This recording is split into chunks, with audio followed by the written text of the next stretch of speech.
Halo teman-teman, kembali lagi di Cerita Anime. Masih melanjutkan bagian sebelumnya dengan kemarahan atas kejamnya Sidra yang menghancurkan planet para serigala. Pegito membunuh Sidra dengan cara yang sangat brutal, yaitu memenggal kepalanya. Pegito tidak lagi mempedulikan Sidra yang memohon pengampunan kepadanya. Melihat hal tersebut, Mojito tampak sangat mencemaskan tuannya yang kini telah tiada. Pegito menegaskan bahwa sekarang adalah giliran Mojito untuk menemui ajalnya. Cerita kita berlanjut saat malaikat Mojito yang tadinya tenang dan damai, kini terlihat sangat putus asa. Dia merengek menyaksikan Sidra tewas di depan matanya sendiri. Sambil memegang cincin energi yang mengikat lehernya, dia merasa perjuangannya sia-sia. Sebab seluruh kekuatan dan kemampuan malaikatnya telah lenyap seiring kematian sang dewa kehancuran.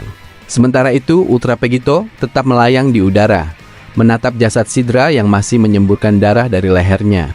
Dengan senyuman penuh kesombongan, Pegito merasa puas menyaksikan darah Sidra yang tercurah. Pegito menganggap bahwa seluruh janji Sidra sebelumnya hanyalah bualan belaka.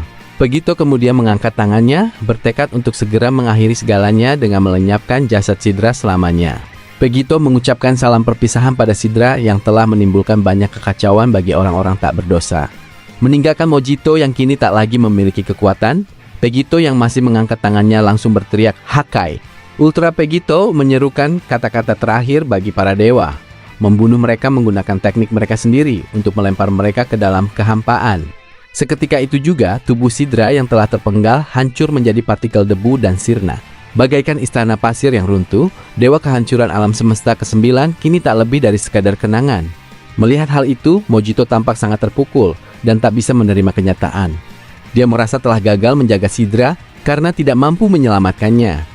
Untuk terakhir kalinya, Mojito yang telah setia melayani Sidra selama ribuan tahun, kini harus menyaksikan hidupnya berubah drastis. Bukan hanya tuannya, tetapi murid sekaligus temannya telah terhapus untuk selama-lamanya. Sementara Pegito masih merentangkan tangan, menyaksikan detik-detik tubuh Sidra dilenyapkan oleh energi Hakai. Pegito menegaskan bahwa kini fokusnya beralih sepenuhnya kepada Mojito. Pegito bertanya, apakah Mojito ingin kepalanya dipenggal terlebih dahulu, atau lebih memilih langsung dilenyapkan dengan energi Hakai. Namun kesedihan mendalam yang dirasakan Mojito kini berubah menjadi kemurkaan yang sangat besar. Sebuah emosi yang tak semestinya dikuasai oleh seorang malaikat. Mojito menyebut Pegito sebagai sosok iblis yang nyata. Dia meyakini Pegito akan membayar semua perbuatannya suatu saat nanti, karena waktunya akan segera tiba.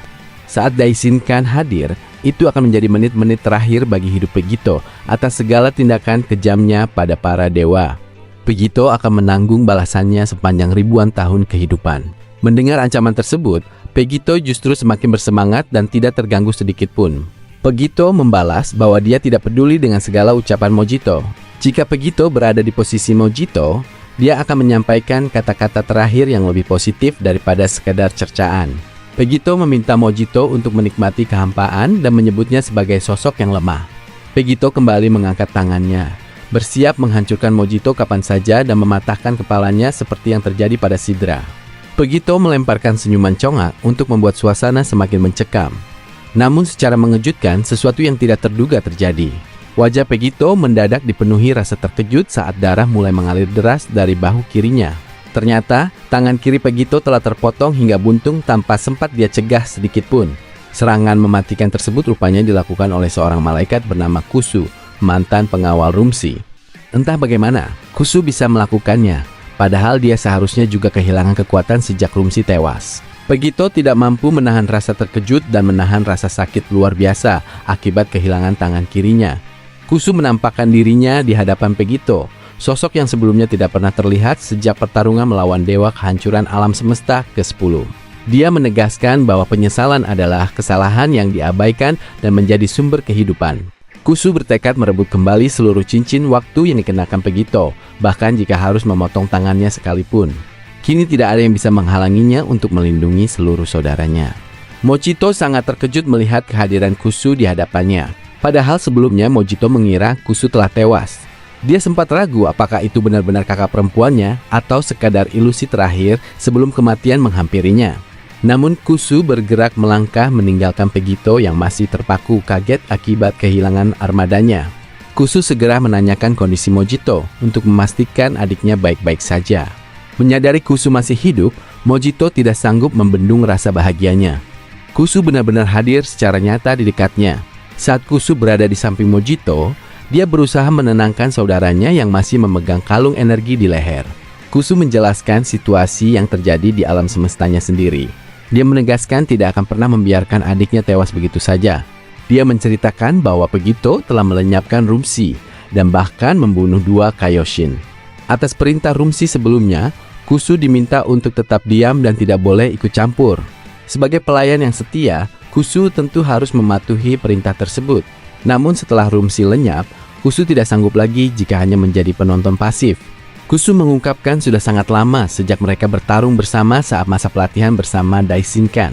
Hari ini Kusu mengajak Mojito untuk menyelesaikan pertarungan ini bersama-sama demi seluruh saudara yang masih hidup maupun yang telah gugur.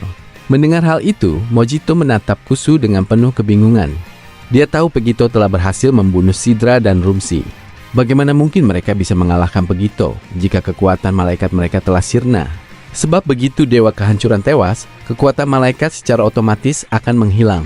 Selain itu, Mojito penasaran bagaimana Kusu bisa memotong tangan Pegito dalam kondisi tanpa kekuatan. Kusu yang sudah menduga pertanyaan itu ternyata telah mempersiapkan segalanya. Kusu menjelaskan bahwa sistem kekuatan malaikat memang akan padam setelah dewanya gugur. Namun Daishinkan pernah memberitahukan adanya fungsi darurat pada tongkat miliknya dan beberapa malaikat lain. Kusu tidak tahu mengenai kemampuan malaikat lainnya. Tetapi untuk dirinya, dia bisa mengaktifkan kembali kekuatan malaikatnya selama 48 jam. Daishinkan menekankan bahwa fitur ini hanya boleh digunakan dalam situasi yang sangat terdesak. Meski Daishinkan sendiri belum mengambil tindakan untuk menghentikan Pegito, Kusu menganggap kondisi saat ini adalah darurat utama. Satu-satunya masalah bagi Kusu adalah batas waktu yang sudah terpakai sebagian. Namun untuk Mojito, begitu Kusu mengaktifkan kembali kekuatannya, Mojito akan memiliki waktu penuh selama 48 jam mulai dari sekarang. Kusu meminta Mojito menggunakan kesempatan dan waktu tersebut secara bijak. Mendengar penjelasan itu, bukannya cemas akan batas waktu, Mojito justru menatap Kusu sambil tersenyum. Mojito menyadari bahwa rumor mengenai Daishinkan yang memiliki anak emas ternyata benar adanya. Sebab Mojito sendiri tidak pernah diberikan kekuatan khusus seperti yang dimiliki Kusu. Mojito merasa Daishinkan tidak pernah benar-benar meluangkan waktu untuk berbicara banyak dengannya. Bagi Mojito, kekuatan hebat itu sengaja ditanamkan khusus untuk gadis kecil kesayangannya. Akan tetapi masalah batas waktu 48 jam tidak menjadi beban, karena waktu tersebut lebih dari cukup untuk menuntaskan Pegito. Bertarung berdua melawan Pegito yang kini hanya memiliki satu tangan tentu akan membuat lawan mereka tamat dengan cepat. Mojito mengajak Kusu untuk segera memulai tindakan mereka.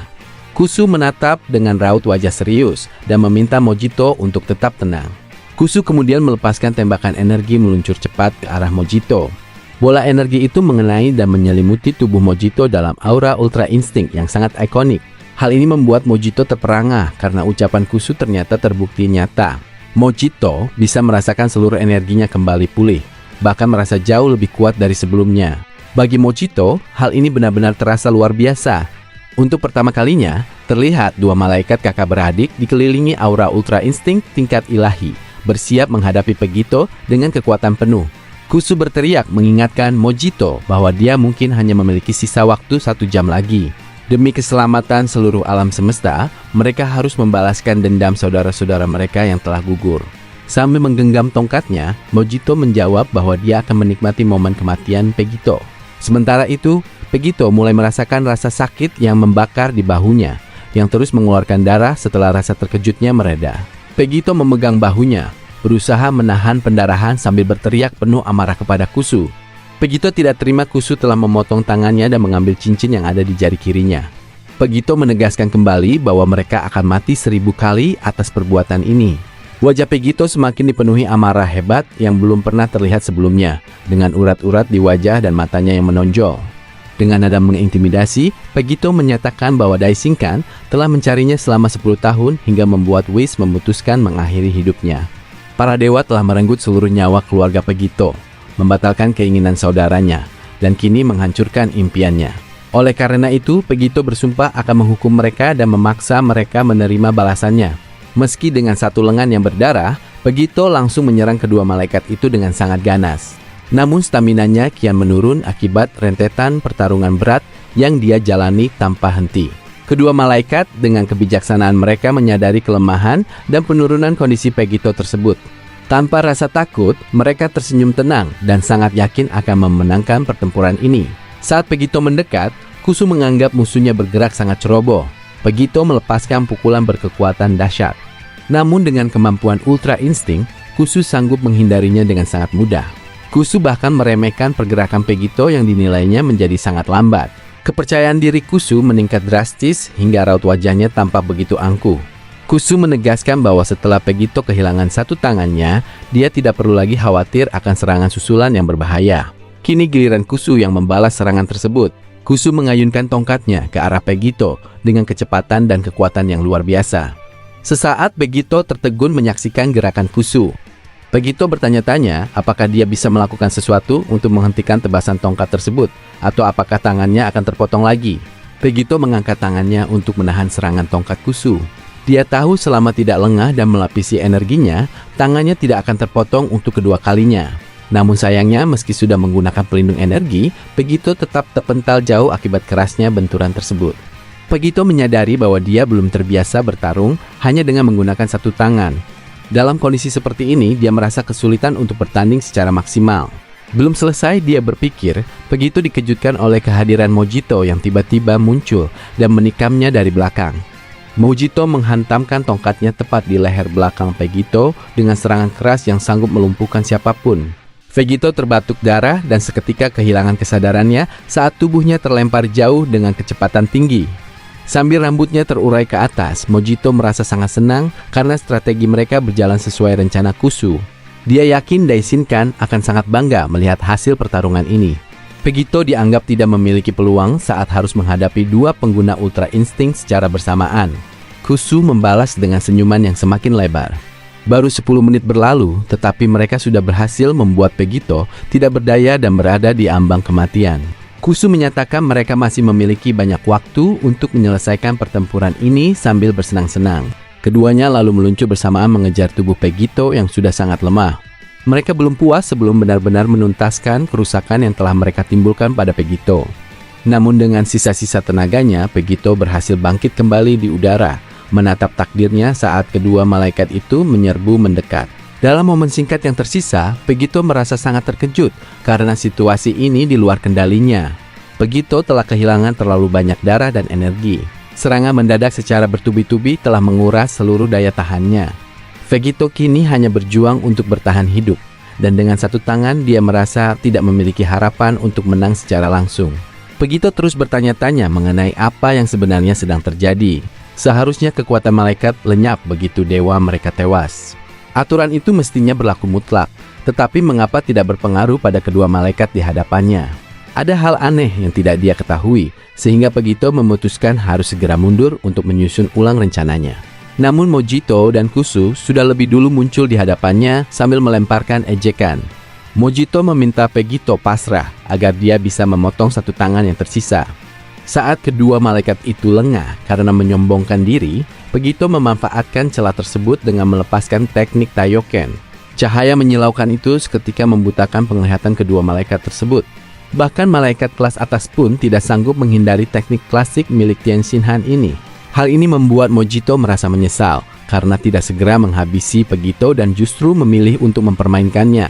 Di saat penglihatan mereka terganggu, Pegito mendapatkan kesempatan emas untuk melarikan diri. Pegito berseru meminta mereka menikmati cahaya putih yang menyelimuti pandangan mereka sebagai hadiah kecil darinya. Tanpa buang waktu, Pegito langsung melesat pergi meninggalkan kedua malaikat itu dengan kecepatan tinggi.